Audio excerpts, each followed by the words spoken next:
Hai Sobat Rebahan, selamat datang di channel hiburan kaum rebahan. Armin akan membacakan kelanjutan dari cerita sebuah novel yang berjudul The Story of Chichen, di mana cerita ini sangat menarik, sangat seru, sangat menghibur, sangat layak untuk diikuti dari awal hingga akhir. Tetapi sebelum melanjutkannya, pastikan kalian sudah subscribe channel ini dan aktifkan lonceng notifikasinya agar tidak ketinggalan jika admin upload video terbaru.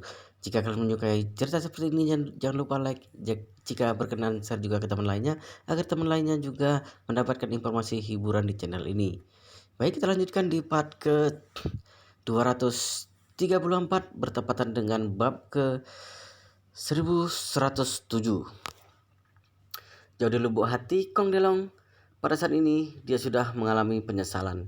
Dia seharusnya tidak membandingkan hadiahnya yang lebih mahal dengan Yichen. Karena perbandingan ini, dia benar-benar harus menelan batu rubi itu di depan semua orang. Dia benar-benar membayar hukuman 2 kali lipat. Tetapi dengan Chen Jekai di sini, dia tidak berani mengingkari janjinya. Dia hanya mengertakkan giginya dan berkata, "Saya Kong Delong selalu bersedia menerima kekalahan." Dia memandang Song Wanting dan berkata dengan ekspresi yang sangat tertekan, "Nona Wanting, tolong pinjamkan aku kalung rubi yang kuberikan padamu." Mendengar ini, Song Wanting menunjukkan ekspresi buruk. Apa yang dia maksud dengan meminjamkannya? Apakah dia akan mengembalikan kepadanya lagi? Dia merasa jijik untuk saat dia dengan cepat menyerahkan kotak hadiah kepadanya dan berkata, "Tuan Muda Kong, silakan ambil kembali hadiahnya." Pada saat ini, Kong Delong menyadari bahwa dia telah mengatakan sesuatu yang salah. Dia ingin menelan kalung itu di depan umum. Tidak ada keraguan bahwa dia bisa mengeluarkannya setelah menelannya. Bisakah dia mencucinya dan mengembalikannya lagi kepada Sang Wanting? Memikirkan hal ini, ekspresinya sangat buruk, tetapi dia hanya bisa mengeraskan kepalanya dan berkata, "Maaf, Nona Wanting, aku akan mencari hadiah yang lebih berharga untukmu di lain hari. Mohon maafkan aku." Sang Wanting dengan cepat melambaikan tangannya dan berkata, "Tidak perlu, Tuan Muda Kong. Saya memahami Anda, tetapi Anda tidak perlu mengirim hadiah lagi." Kong Delong tahu bahwa dia telah ditolak dan ekspresinya sangat tertekan. Pada saat ini, Yichen dengan tenang tersenyum dan mendesaknya, "Tuan Muda Kong, semua orang menunggu Anda untuk menyelesaikan pertunjukan Anda untuk memakan kalung rubi itu. Jadi, jangan terlalu banyak omong kosong." Kong Delong dengan wajah muram meletakkan giginya dan melihat kalung rubi besar itu, dia merasa gugup. Mungkin sulit untuk menelan secara langsung. Jika ada lebih banyak minyak, itu akan lebih baik. Jadi dia berkata kepada Tuan Besar Song, "Tuan Besar Song, tolong minta koki untuk memberi saya minyak zaitun." Tuan Besar Song menganggukkan kepalanya dan memberitahu pengurus rumah tangga, "Paman Yu, pergilah ke dapur dan bawakan sebotol minyak zaitun untuk Tuan Muda Kong." Paman Yu dengan cepat kembali dan membawa sebotol minyak zaitun yang belum dibuka dan dengan hormat menyerahkan kepada tuan muda ketiga dari keluarga Kong. Yichen berkata dengan senyum tipis, "Tampaknya tuan muda Kong masih sangat berpengetahuan. Jika kamu minum lebih banyak minyak, itu dapat melumasi kerongkongan dan ususmu sehingga kalung rubi seharga 20 juta dolarmu dapat masuk dan keluar dengan lebih bebas." Ketika orang-orang mendengar kata-kata Yichen, mereka tidak bisa menahan tawa. Begitu Kwang Delong mendengar ini, wajahnya menjadi sangat suram. Yichen benar-benar tidak tahu apa yang benar dan apa yang salah, dan dia sangat sembrono. Ketika semuanya selesai, dia akan mengambil nyawanya. Chen Cekai mengingatkan dengan tidak sabar saat ini, "Tuan Muda Kong, saya tidak sabar. Jika Anda tidak memakan ini, saya akan mengirim video ke lingkup Yanjing." Mendengar ini, Kong Delong berkata, "Jangan khawatir, Tuan Chen, saya akan memakannya sekarang." Setelah itu, dia mengertakkan giginya dan membuka botol minyak zaitun, menarik napas dalam-dalam, dan meminum setengah botol ke dalam perutnya. Kemudian dia menuangkan sedikit minyak ke telapak tangan dan menggosok kalung itu sampai mengkilat. Kemudian dia menutup matanya dan memasukkan kalung itu ke mulutnya.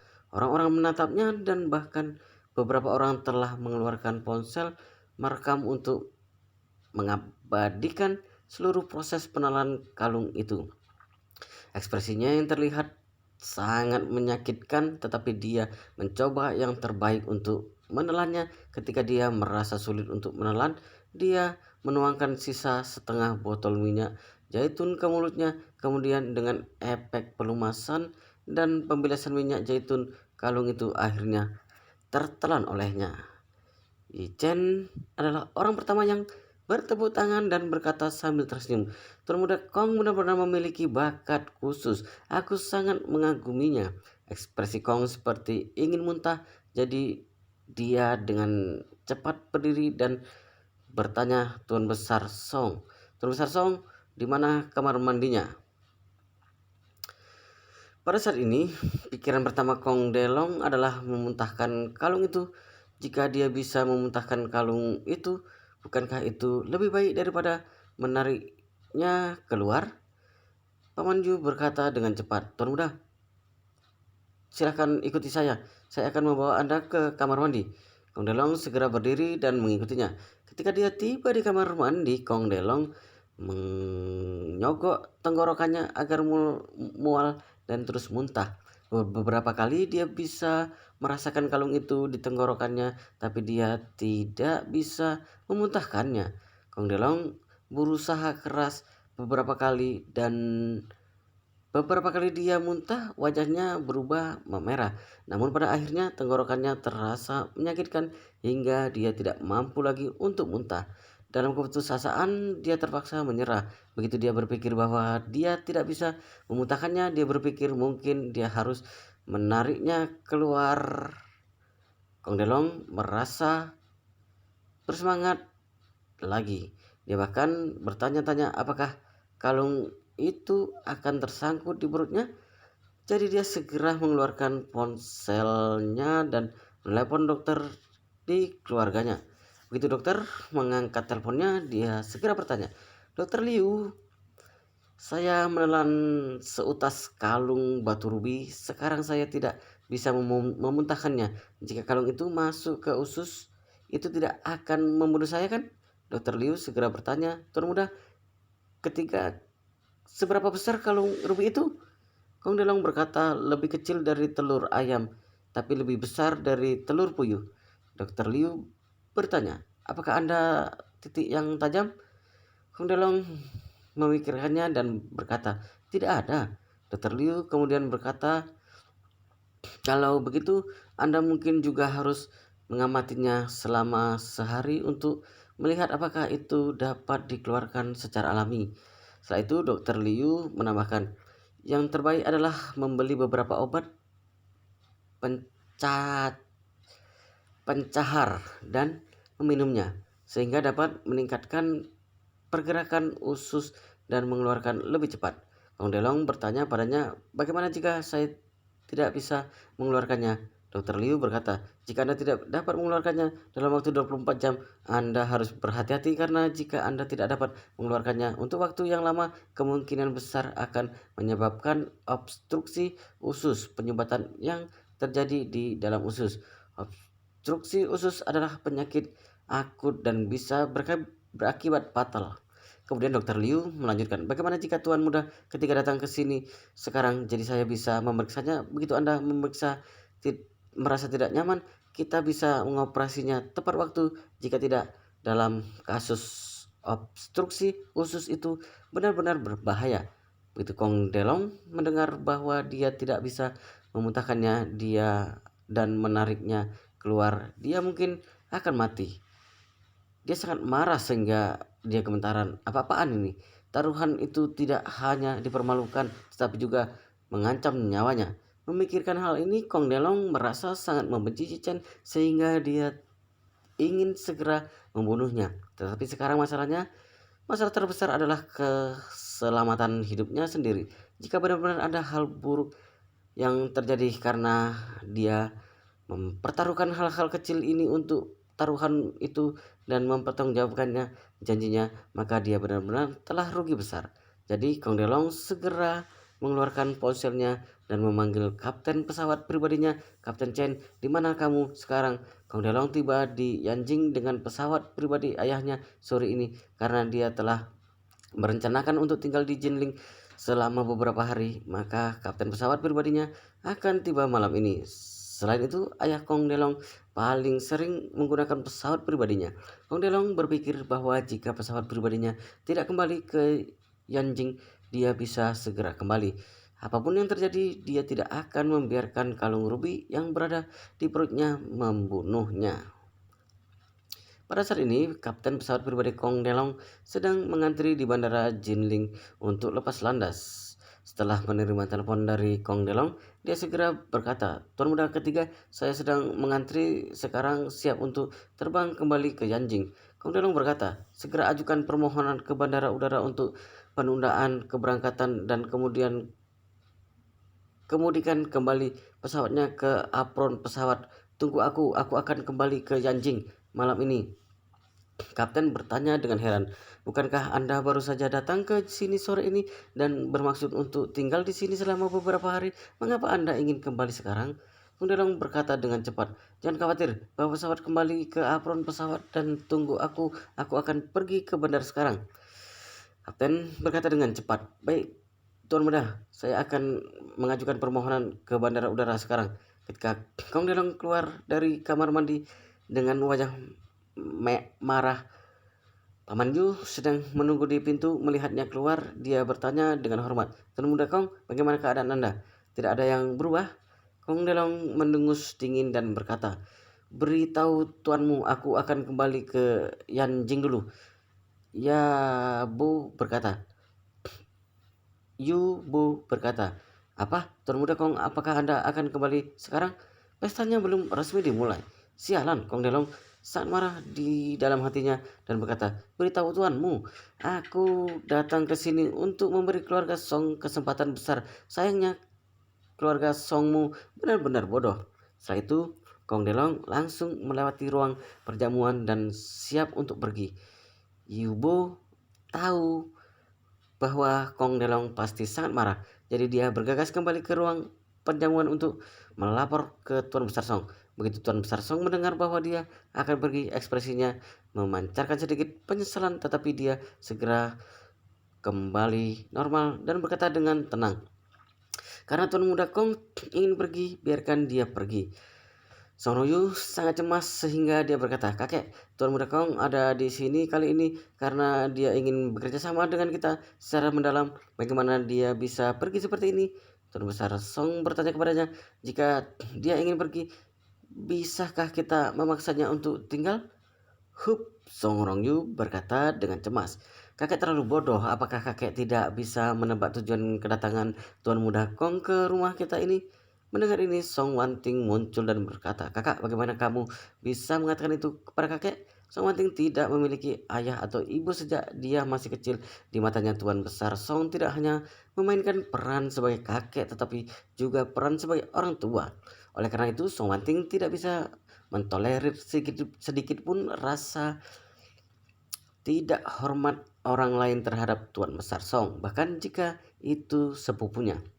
Song Rongyu memandang Song Wanting dengan kilatan kebencian di matanya. Dia berkata dengan penyesalan, "Wanting, kakek alasan mengapa keluarga Kong datang ke rumah keluarga Song kami itu pasti karena kekuatan keluarga Wu saat ini sangat menurun. Posisi pertama di Jianan telah kosong. Sekarang keluarga Kong pasti berharap untuk bisa menginjakkan kaki di dalamnya. Jadi saya pikir tujuan kedatangannya kepada kita pasti untuk bersatu dengan kita. Keluarga Kong akan mendukung kami untuk menjadi keluarga yang menduduki posisi pertama di Jianan dan mengandalkan keluarga Kong di masa depan. Ini setara dengan memiliki dukungan kuat di Yanjing. Ini merupakan hal yang dapat memuaskan kedua belah pihak." Sebenarnya Tuan Besar Song sudah menduga maksud sebenarnya kedatangan Tuan Muda keluarga Kong ke sini. Seorang yang memulai semuanya dari nol. Sepertinya meskipun saat ini dia sangat tua, dia memiliki pemahaman yang sangat baik tentang situasi ini. Dia telah lama menyadari bahwa ketika keluarga Wu menurun, kedudukan posisi keluarga terkaya di Jianan akan diubah. Saat raja lama mundur, maka raja baru akan berdiri. Ini adalah kebenaran bahwa sejarah lebih kuno dan tidak dapat diubah. Namun, dia tidak pernah berpikir bahwa keluarga Song akan memiliki kesempatan untuk menjadi raja baru di Jianan. Bagaimanapun, meskipun keluarga Song sangat kuat di Jinling, mereka masih lemah di Jiangnan. Kali ini, saat dia melihat Kong Delong datang, dia juga langsung mengetahui niatnya. Kong Delong pasti mendambakan kecantikan cucunya dengan ingin memenangkan keluarga Song dan menjadikan keluarga Song sebagai antek dari keluarga Kong. Tetapi pada saat yang sama, dia ingin menjadikan cucunya sebagai miliknya. Jika itu dulu, bahkan jika dia telah melihat semua tujuannya, dia tidak akan menolak tawarannya. Lagi pula, kesempatan bagus seperti itu jarang terjadi. Begitu banyak keluarga di Jianan ingin menjadi antek bagi keluarga besar Yanjing. Tetapi keluarga besar di Yanjing tidak memandang mereka sama sekali. Ada banyak keluarga tersembunyi di Yanjing dan kekayaan di baliknya berada di luar pemahaman keluarga-keluarga di Jianan. Contohnya keluarga Yi di Yanjing. Karena keluarga Yi memiliki kekuatan dan latar belakang yang sangat kuat, tidak ada seorang pun di keluarga Yi yang terdaftar dalam daftar orang kaya manapun di dunia. Selama keluarga Yi tidak ingin muncul di daftar, tidak akan ada daftar nama mereka dan tidak akan ada yang berani menulisnya. Karena itu tidak ada yang tahu berapa banyak seluruh kekayaan yang dimiliki keluarga Yi. Ada puluhan dan bahkan ratusan anggota keluarga dekat di keluarga Yi. Di antara mereka yang termiskin memiliki kekayaan sejumlah puluhan miliar dan yang terkaya memiliki jumlah kekayaan sebesar ratusan miliar. Jika kekayaan itu ditambahkan kekuatan keluarga Yi yang sebenarnya akan sangat luar biasa. Ini hanya keluarganya yang berada di Cina. Belum lagi keluarga besar di Eropa dan Amerika dengan sejarah lebih dari 2 atau 300 tahun. Kekayaan mereka bahkan lebih banyak. Dan sepertinya keluarga Ji mereka sangat rendah hati dan tidak pernah membiarkan nama mereka muncul di daftar orang terkaya manapun. Keluarga Rothschild dikenal dengan sebutan Wangsa Rothschild atau The Rothschild, yang merupakan sebuah dinasti bankir Yahudi Jerman di Eropa yang mendirikan berbagai bank dan institusi keuangan Eropa pada akhir abad ke-18. Telah berkecimpung dalam bisnis selama ratusan tahun dan ada banyak keturunan, tetapi tidak satu pun dari mereka dapat ditemukan dalam daftar orang terkaya. Lagi pula, orang kaya hanya punya uang. Jika dibandingkan dengan orang kaya dan berkuasa, itu jauh sekali. Bagaimanapun, keluarga Kong bukan keluarga papan atas di Yanjing. Jadi mereka ingin fokus pada Jianan. Jika itu adalah keluarga Yi, tidak mungkin ada satu keluarga pun di Jianan yang menarik perhatian mereka. Oleh karena itu, jika itu dulu Tuan Besar Song tidak akan pernah menyanyiakan kesempatan yang begitu baik untuk berteman dengan keluarga dari Yanjing. Tetapi sekarang dia sudah mengerti apa yang ada di keluarga ini, apa yang ada di keluarga itu tidak berarti apa-apa baginya. Yang benar-benar berarti adalah Master Yi Chen yang sekarang ada di meja makan, yang tidak ada yang tahu seberapa dalam kekuatannya, terlepas dari keegosiannya, entah itu karena masa depan keluarganya atau karena pertimbangan untuk cucunya. Dia berharap Song Wanting bisa bersama Yi Chen, karena dia tahu bahwa jika dia ingin berumur panjang, dia harus memiliki hubungan yang baik dengan Yi Chen. Tidak ada artinya menjilatnya dengan sebutan Master Yi, dengan hormat memanggilnya Master Yi, hanya dengan mengubahnya menjadi menantunya sendiri. Dia bisa benar-benar menjadi anggota keluarganya sendiri. Dan dia juga tahu jika dia benar-benar ingin keluarga Song melangkah lebih jauh, dan untuk waktu yang lama dan menjadi antek untuk semua orang di Yanjing.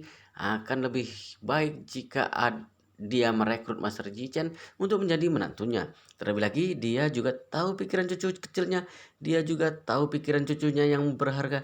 Dia adalah cucu yang berharga dan sangat sombong dengan hidupnya. Dia tidak pernah benar-benar menyukai seorang pria, hanya Yi Chen. Sebagai seorang kakek yang merawatnya sejak kecil hingga dia tumbuh dewasa, bagaimana mungkin dia tidak ingin cucunya memiliki rumah yang sempurna.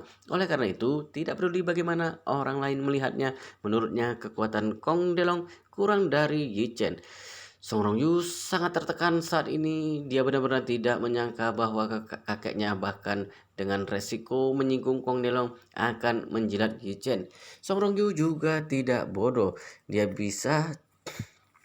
dapat melihat bahwa alasan mengapa dia sangat mementingkan Yi Chen adalah karena dia kecanduan pil permajaan.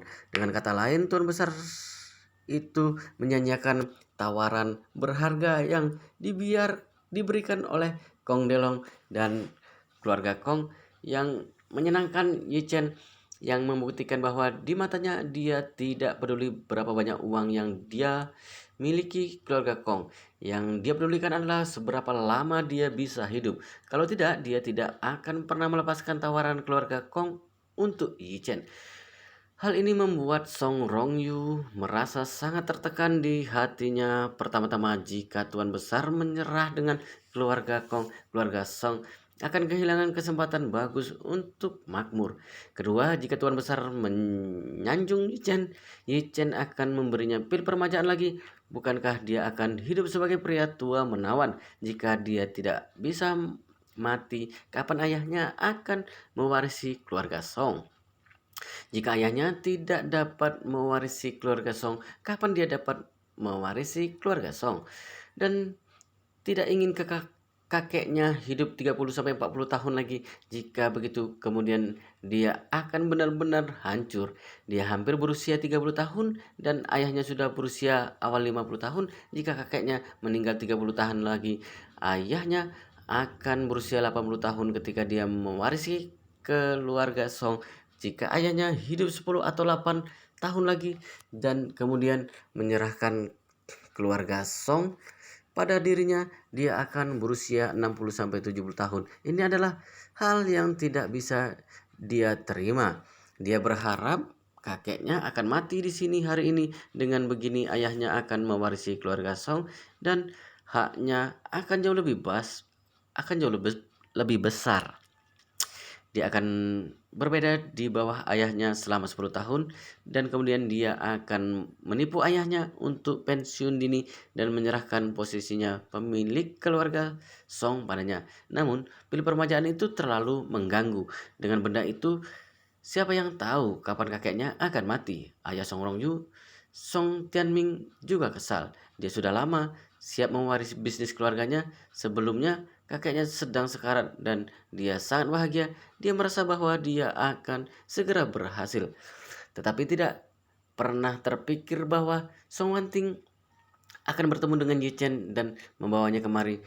Dan kemudian hal-hal menjadi tidak terkendali. Tuan Besar Song tiba-tiba berdiri dan berkata sambil tersenyum, "Tuan-tuan dan nyonya-nyonya, hari ini adalah hari ulang tahun cucu saya. Saya ingin mengumumkan sesuatu di depan umum."